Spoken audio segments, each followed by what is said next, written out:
Your next NPC within the Ring of Fire. Let's talk about the hit sensation that's sweeping the nation within the Ring of Fire, and let's illuminate these wondrous embers that keep the creative fire of your imagination burning, turning, and burning for you, baby. Let's start off with number one. We talked before about the Voice of the Wood from our Forgotten Realms game. Green Dragon. Excellent. Bring him to your game. Put him in there. But today we're going to talk about an NPC, an ember that burns close to my heart. One of my absolute favorite characters to play as a flame tender, as a dungeon master. I have used her many, many, many, many times. And the proto within the Ring of Fire Dungeons & Dragons game I have used her in official within the Ring of Fire games I've run. I have used her in more recent Dungeons & Dragons games I've run. She predates this game within the Ring of Fire. Available on drivethrurpg.com. Go get your copies today. I'll tell you right now, baby, you ain't never seen nothing like this before. You ain't never seen nothing. The 77 Thrones, the Theological Codex. You can see El Psalm there on the front. You can see Aramon there on the front of the cover. If you know what it is really good, it's going to illuminate you. And this is going to be creativity you can bring into your Dungeon Dragons, into your Pathfinder, into your 5e, into your 16th E. It doesn't matter a billion years in the future. This is the one you want to get. You want to grab that on drivethrurpg, hardback, softback, PDF, whatever you want to do. Hit your main man up. A PDF bundle can be provided to you. So let's talk about Kylie Flamebathed. And we can see some information about her under the Elder Creator Opiate. This is on page 43 of your Theological Codex, 77 Thrones, if you'd like to read along with your main man. Kylie Flamebathed, the first human. She's the first one. There were no humans before her. That is known. The first human who was made on the day of El Psalm. El Psalm's day on the calendar, which is applied to the cycles, a 77-day period of time upon which the calendar plays out of Kavega Thale. And the first day on the calendar, each day is ruled by a divinity with a corresponding throne of the heavens. It's quite easy, and there's charts outlined in the saga book right here. And it's going to get you right there to explain exactly the differences in the days and so forth. To add nuance, if you don't want your bog standard Tolkien-esque fantasy, it's right here. Dark fantasy horror like you've never known in your mind before. So one of the characters, one of those wondrous images of the game, Kylie Flamebathed, she is, we're going to talk about it right here. She is the avatar of Opiate, the elder creator of dreams, dreams themselves. She is his avatar. An avatar is, I mean, imagine something like a pope. She is the head of this church. She is the great dreamer. Kylie Flamebathed, the first human who was made on the day of El Psalm and discarded by Pelgan. Pelgan is the father of humanity, of masculinity, and he cared not for her and cast her to the ground. Well, actually cast her into Morgul, I should say. Anyway, Kylie Flamebathed, the first human who was made on the day of El Psalm and discarded by Pelgan into the thousand-faced flame that rings the end of Kavega Thale. This ageless person appears as a 67-cycle-old girl, so she's a little over 14, with blue eyes, pale skin, and bright orange hair. She is attended by Adia Widda named Zane. So this is a dream dragon. And Zane seems to be a Freyne visage, so he appears to be of the Freyne species, even there in Bale, and Freyne are not in any way a common sight in Bale. Now, Zane has steel gray hair and starry blue-black eyes. Most people wrongly assume Kylie is Zane's student, and many times when I have presented them, they had thought Zane is the student there, and they are commonly occurring to you in the common district of the great city-state of Bale. You gotta know the Bale, baby. And there inside that, the silver star of that temple of opium that just wafts out with ogres and with Farum, with humans who have given up, who have come to the pain, and who put themselves into the place of a pauper, yet a prince, in that great dreamland void that is the starry expanse of opiate. And, I get in there and I explain it, imagine you're standing on compressed stars. It's heavens. It's all blackness with all these stars everywhere. And in Kvegathil, there's only but one star, the pink star that appears an hour before dawn, and that itself is El Som and the herald of her approach. But imagine that, a starry expanse, and you're standing on top of it, and then all around you is a field. Imagine a field of wheat, and it blows in a cosmic breeze. And when you look down at it, each one of the buds of that stalk of wheat illuminates with wondrous light, and it's the light of that dreamer's dream. And as you look down upon it, you can actually see that dream. You can look into their dream, and there are thousands, and there are millions, and there are billions of dreamers as you look down on them. Dreamers of all types, of Chthon or dragon, it makes no difference. They're there, and there are the things of the dreamland. There are those things that look somewhat like a cockroach, but somewhat like a horseshoe crab, and they stay just at the very edge of your eyes, and you cannot find them or follow them, but they're still there just on the edge. And they open that shell up, and they begin to ascend and fly, and you see they're roiling past the cliffs, a sea of purple plasma that smashes and roils and moves as you see and look into the space of the void there from that first dream of the mind of Nagas, and birth there the elder creator opiate. And you can encounter these things, and you can have this starry space, and you can see into the dreams, and you can populate it with things that are there. And there are celestial kingdoms of dream and daydream and eroticism and nightmare that coming by as if huge teardrops crystallinely suspended within the air as you look and see the possible vistas of imagination beyond what you can conceive. It is conceivable here, for this is the place of the Fae, the place of the fairy, the place of opiate, from which all the Fae things spring. But here, the first human, the first clay man or clay woman, clay girl, Kylie Flamebathed, has taken ascendancy as the avatar, as the face of the faith of the dream. And she's a starry-eyed girl, and she is hopeful and has sort of almost a hippie sort of quality to her. And she's here with all these people, and you see them, and they're on the pillows in the slate gray temple in Bale, and they're languid. And there's musicians, there's people playing flutes and playing stringed instruments, and even slight low percussions. There's Farum, there's ogres, there's humans, and there's other things here, Chthon even. Imbibing into the opium, driving it into themselves, feeling the power and the wonder of touching into that kingdom of dream. But what spun from dream? Oh, daydreams and nightmares in equal measure. You have potent divinities, the fathers of the Fae. You have Cinder and Dazazea, Mool, and Ajira. So you date back and you have these sort of entities, and then you see that the fact that all in the end they are ruled over by the first human one, thrown away, discarded, thought unworthy, a beginning piece, and like a wondrous collector's item, cherished and plucked back out by the dream from the thousand-faced flame Morgul. We see the arisen Kylie, flame-bathed, kissed by the fire of that eternal flame. And it gives this character, right, who has so many answers, but presents them in a dreamy fashion, who is in no rush to exchange, no need to hurry. She's not on your scale or your pace. She's exchanging, and one of the other problems is you will probably at first not realize she's even the one that you probably ought to be talking to. And she can protect you from those things of dreams, those nightmares, those werewolves, and other things that lurk sinisterly like Ajira in the darkened time of your mind. She's there. And I've used her to span through worlds as an agent of such things. And we actually had a wonderful scene that came and actually took together almost like a prequel, explaining how something that had been happening for 20 years in my games had come to actually happen. And it was like, oh, okay, we got something moving here, and this would be fantastic. I think I originally came up with this character maybe 2000. Yeah, she's been around for about 20 years. She came up in about 2003, way before the game was created.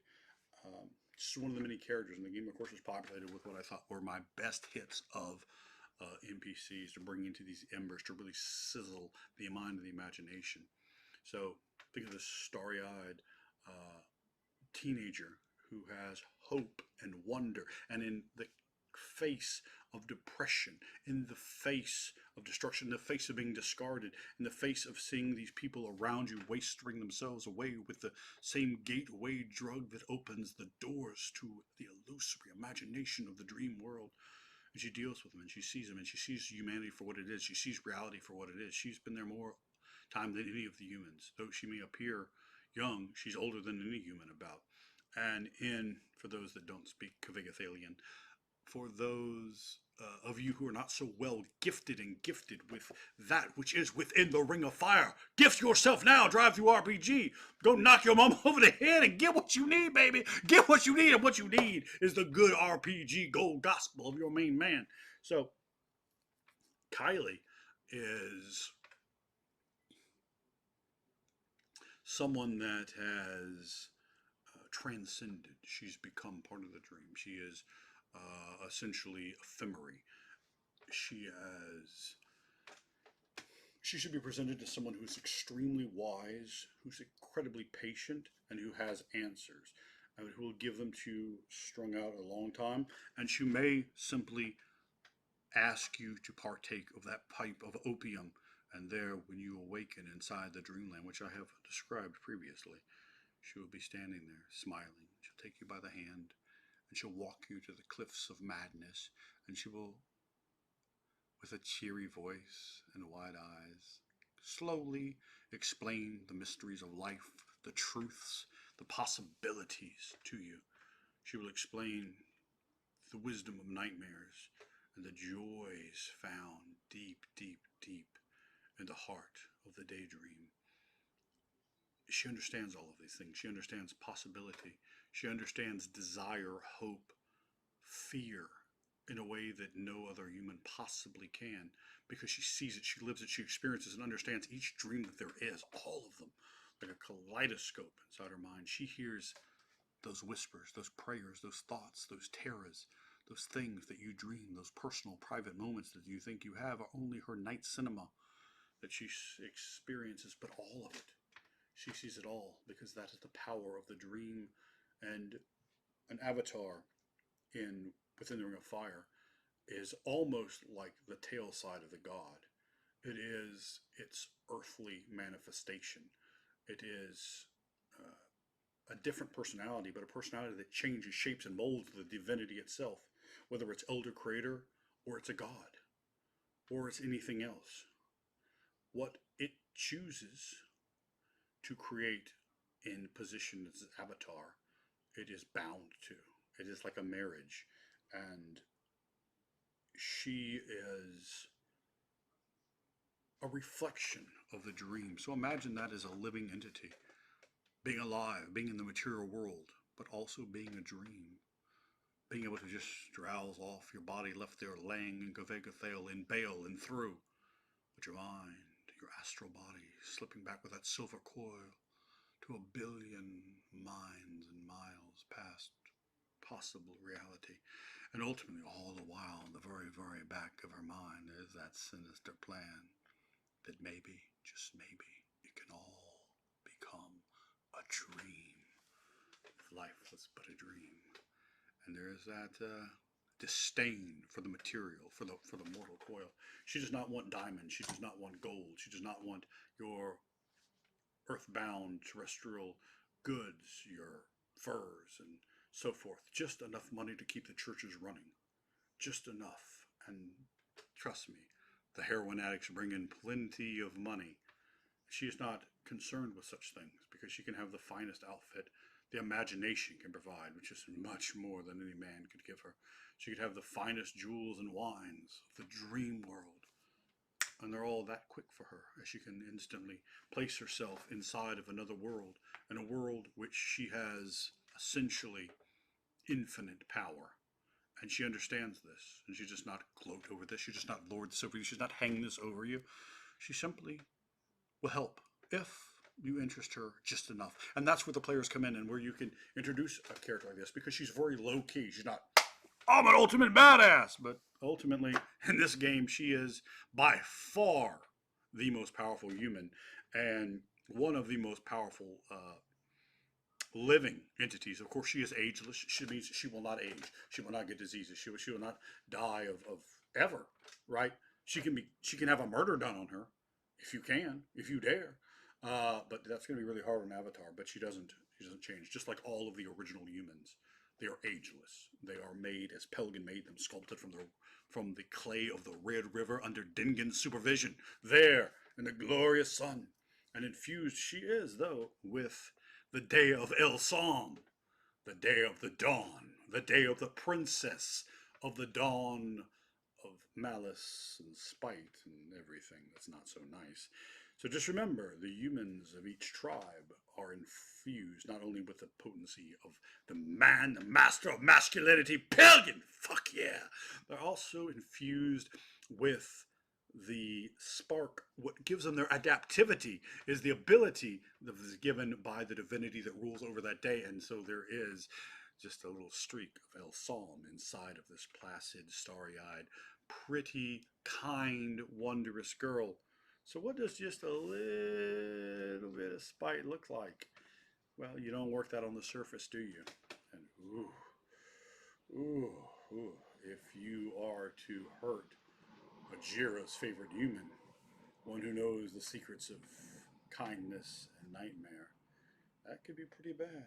And when she has just a little bit of El Psalm's broken purple heart inside, deep inside of her, well, oh, that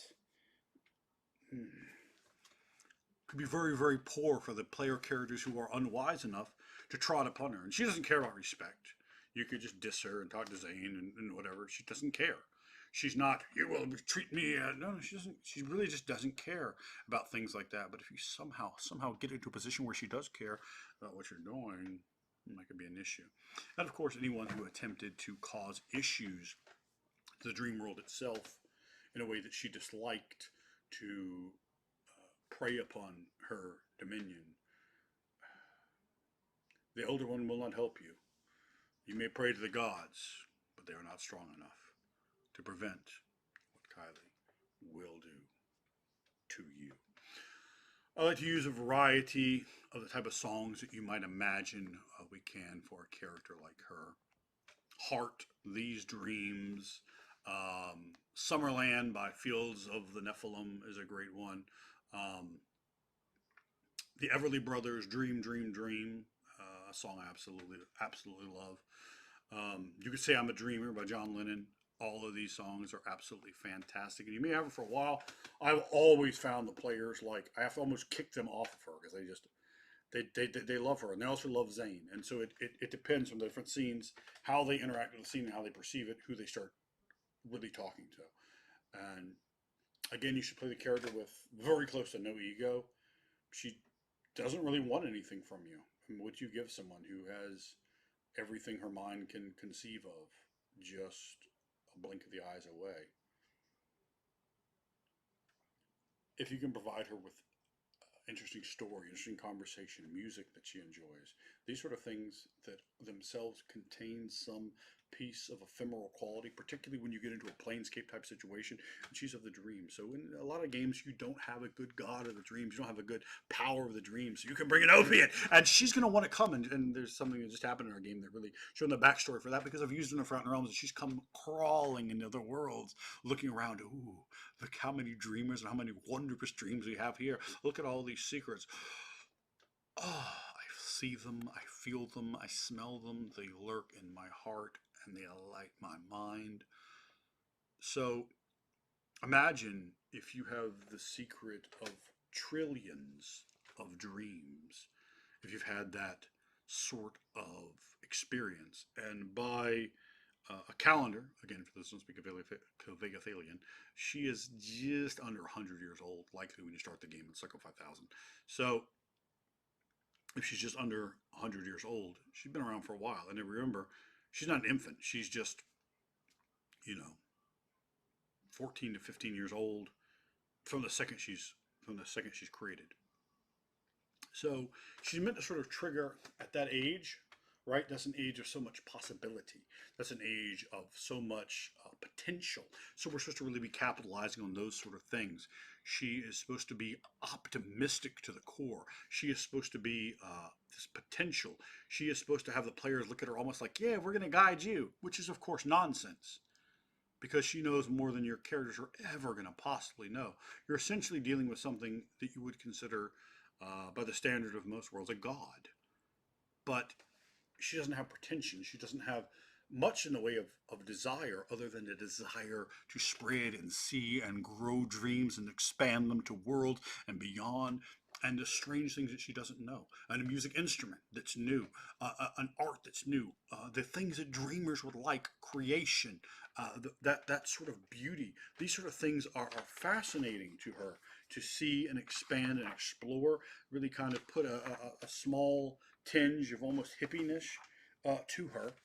And she's supposed to come off as cool and a laid back, very mega chill kind of way, and she can provide a sharp contrast to those badass type of characters, right? Because you want to have that, but you got to have other things. Like she's like, oh, I'm not badass at all.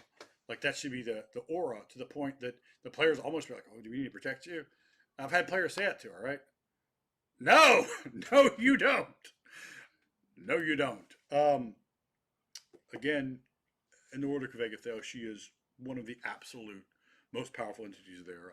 A status 10 ember of extreme star power, and overall one of the older characters assembled and put into this game.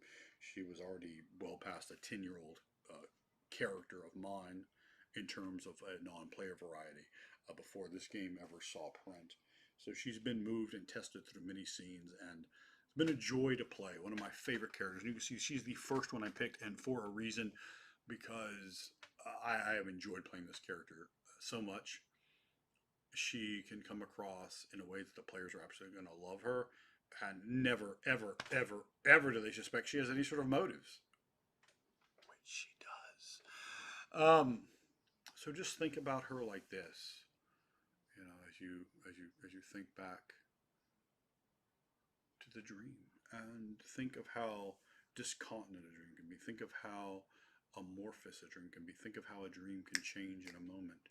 And think about one who is a dream walking amongst you, barefoot, smiling, in a very plain little dress, sitting on the pillows with a throng of opium addicts around her, puffing on their pipes, playing on their flutes and their stringed instruments, and a almost hippie-ish heroin den with a strange Freying sitting beside her.